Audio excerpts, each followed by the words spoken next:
चुडावा गटातून शिवसेना उबाटा पक्षाच्या वतीने गोरख भालेराव व गणातून पौर्णिमा कापुरे व शीला लोखंडे यांच्या प्रचारात परभणी जिल्ह्याचे खासदार संजय उर्फ बंडू जाधव यांची चुडावा येथे संवाद बैठक संपन्न झाली। यावेळी तुकाराम लोखंडे, प्रकाश ढोणे, दशरथ भोसले, एकनाथ लोखंडे या बैठकीचे आयोजक सुरेश देसाई, हिराजी देसाई सह सर्व उमेदवारांची उपस्थिती होती। खासदार बंडू जाधव यांनी भारतीय जनता पार्टीच्या उमेदवाराचा समाचार घेतला व चुडावा गटातील उमेदवारांना मतदारांनी मशालाच मतदान करून प्रचंड मतांनी निवडून देण्याचे असे आवाहन केले।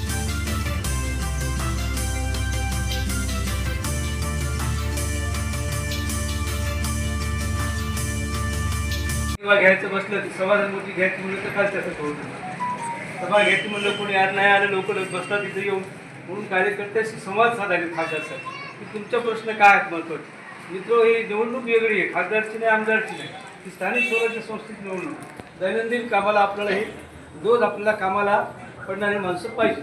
आता उमेदवार तुम्ही बघा, राजू भालेराव आहेत साहेबांनी ते जरी बाहेरून आता राखीव मतदारसंघ उमेदवार बाहेरचेच आहे ना, पहिल्यांदा आणले कुठले गंधात मामा, तुम्हाला खरंच वाटते का आपले कामं करतील म्हणून? मनातून सांगा बरं की माणूस आपल्याला भेटेल का, कुठं काम करेल काय? आणि ते पैशाच्या जेव्हा निवडणुका लढू लागले सामान्य माणसाचं काय आहे? संविधान बाबासाहेब आंबेडकरांनी आपल्याला दिलेलं आहे। या घटनेप्रमाणे जर आपण हे माणसं जर मी आज येतो म्हणजे पैसे वाटून मोकळे होऊन 5 वर्ष तिकडे गेले, आपल्या मतदारसंघाचं काय? साहेबाचं काम असलं की जा आपण खासदार होतो, सहाचं काम असलं की जा आमदार होतो।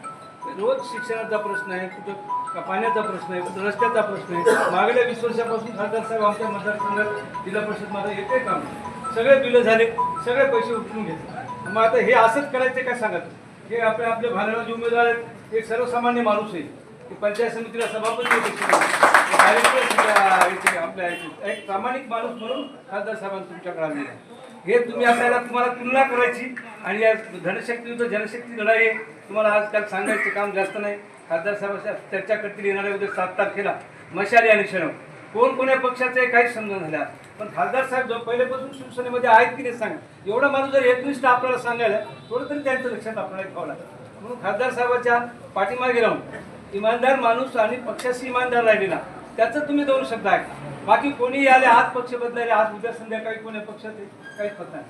म्हणून आपल्या भागाचा विकास करून घ्यायचा असं साहेबांनी शब्द दिले व तुला जिल्हा परिषद मतदारसंघाच्या बाबतीमध्ये आली अडचणीसाठी मी तुमच्या मागे राहतो।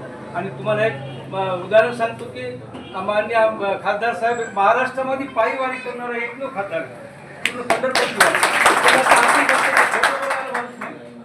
निमित्तानं मी आज आपल्याकडे मतदान रुपये आशीर्वाद मागण्यासाठी आलेलो आहे। तर मित्रांनो, येणाऱ्या 7 तारखेला मतदान आहे आणि त्या मतदान करण्यासाठी आपण मला भरघोस मताने विजय करून आपल्याला जिल्हा परिषदच्या परभणी जिल्हा परिषदच्या सभागृहामध्ये पाठवावं। त्यासाठी मी आपल्यासाठी जे निवडून दिल्यानंतर जे काही आपले राहिले सुले कामं शैक्षणिक असतील, आरोग्याचे असतील प्रश्न, काही शाळेचे प्रश्न असतील, रस्त्याचे प्रश्न असतील तर पुरेपूर सोडायचा प्रयत्न करेल।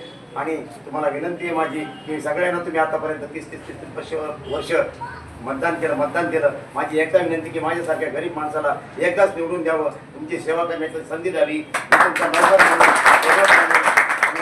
तुम्ही माझे मालक म्हणून माझ्याकडे बघाल।